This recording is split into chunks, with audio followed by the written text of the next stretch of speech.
হঠাৎ করে গ্রামে চলে আসলাম আমরা ভাই বোনেরা। অনেক ভালো লাগলো গ্রামের পরিবেশ। এই যে সুন্দর চারিদিকে, এত সৌন্দর্য কোথায় পাবো? ঢাকা শহরে তো নেই। তাই মাঝে মাঝে আমরা গ্রামে চলে যাই।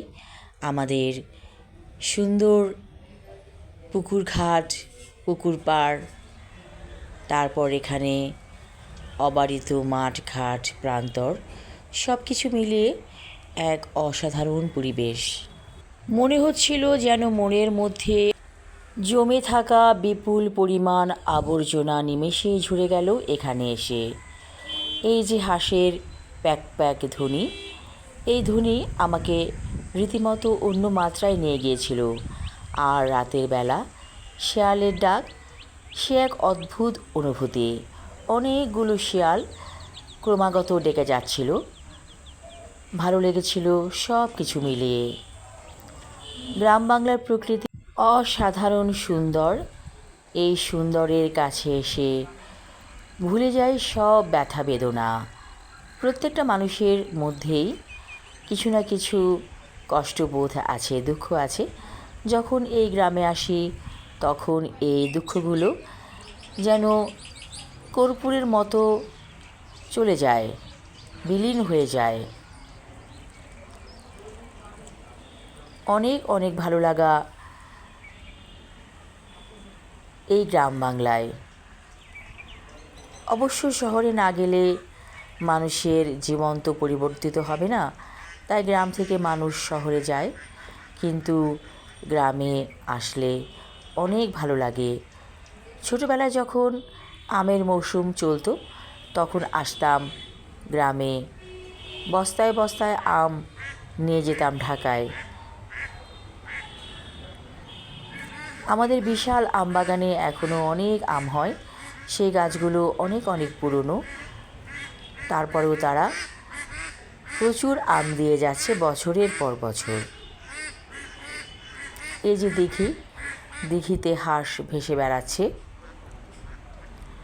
মাঝে মাঝে পানকড়ি দেখা যায় এই দিঘিতে। তারা ডুব দেয় এবং ডুব দিয়ে মাছ ধরে পানকড়িরা। এখানে আসলে নিঃসঙ্গ লাগে না, প্রকৃতির সাথে মিশে যেতে ভালো লাগে এই গ্রামীণ পরিবেশে। অবশ্য আজকাল মানুষ গ্রামের দিকে ফিরছে, কারণ ফিরতেই হবে। ইট পাথরের ঢাকা বা যে কোনো শহর কত ভালো লাগবে। আমাদের গ্রামে এখন অনেক আত্মীয় স্বজন এসেছে প্রবাস থেকে। তারা প্রবাসে থেকে থেকে ক্লান্ত। এই সময় অনেকেই এসেছে, আমার চাচাতো ভাই, ফুফাতো ভাই মিলে অনেকজন। অনেক দিন গ্রামটা একেবারে মানবশূন্য ছিল, কারণ দেশ বিদেশে সবাই ছড়িয়ে ছিটিয়ে আছে। এখন সবাই এসেছে গ্রামে এবং মনে হচ্ছিল যেন একটা ঈদ উৎসব। আমরা যখন সবাই একসাথে খেতাম, সে এক এলাহি কাণ্ড। অনেক অনেক মানুষ একসাথে বসে খাওয়ার আনন্দ যেন ভুলেই যাচ্ছিলাম।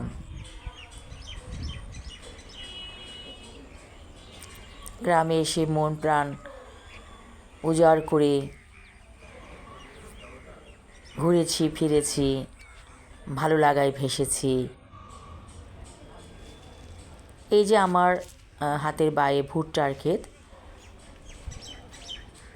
এবং সারা গ্রামেই গোলালুর ক্ষেত, ভুট্টার ক্ষেত, তারপর ধনিয়ার ক্ষেত, সব কিছু মিলে অসাধারণ দৃশ্য। এখন কৃষকেরা শুধু ধান বুনেই ক্ষান্ত হয় না, তারা নানা রকম সবজিও করে থাকে। এই যে আলুর ক্ষেত, অনেক আলুর ক্ষেত করেছে কৃষকেরা, গোলালুর ক্ষেত। এবং গোলালু যখন অন্য মাঠ থেকে তুলছিল, সোনালি রঙের গোলালু দেখে মনে হচ্ছিল যেন ছোট ছোট সোনার বল। এত সুন্দর গোলালু হয়েছে।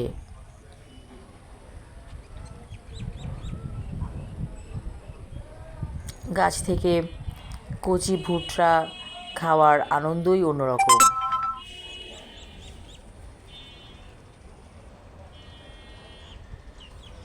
আমার কাছে গ্রাম বরাবরই অনেক ভালো লাগে।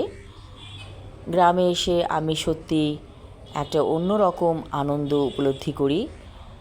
খালি পায়ে যখন এই মেঠো পথ ধরে হাঁটছিলাম, তখন ভালো লাগায় ভরপুর হয়ে গিয়েছিল মন প্রাণ।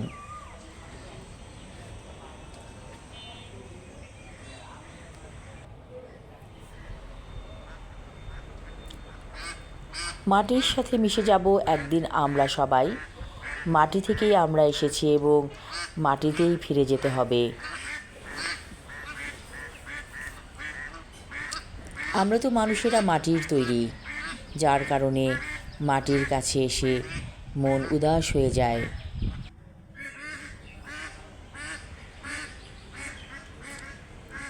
ছোট্ট এই মাটির ঘর, আমার শরীর, এই শরীর একদিন মিশে যাবে মাটিতে। সব কিছু মাটিতে বিলীন হয়ে যাবে। আমি আর আমাতে থাকবো না, মাটির সাথে মিশে যাব। এটা হচ্ছে চিরসত্য। আমাদের গ্রামের অনেক অনেক মানুষ মারা গেছে, আমাদের আত্মীয় স্বজনেরা। খুবই খারাপ লাগে তাদের কথা মনে পড়লে। একদিন আমরাও চলে যাব, আল্লাহর পেয়ারা হয়ে যাব। ইদানিং যেন মৃত্যুর কথা খুব বেশি মনে পড়ে, কারণ আত্মীয় স্বজনের মধ্যে অনেকেই চলে গেছে আমাদেরকে ছেড়ে।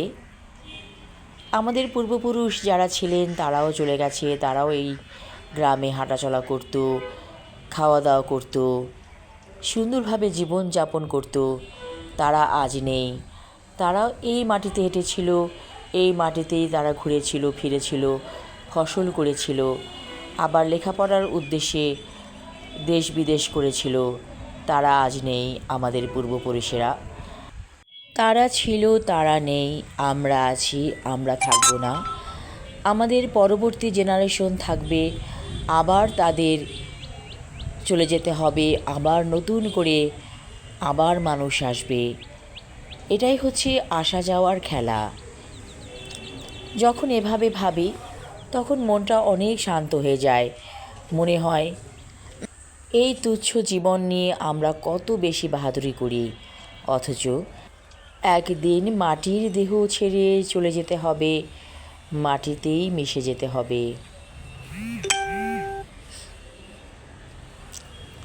ভালো লেগেছে সব কিছু মিলিয়ে, এবং এই ভালো লাগায় ভরপুর হয়ে অনেক অনেক প্রাণশক্তি নিয়ে যেন নতুন জীবন ফিরে পেলাম এই গ্রাম বাংলার মাটিতে চলাফেরা করে। সবাই ভালো থাকুন, সুস্থ থাকুন। ধন্যবাদ।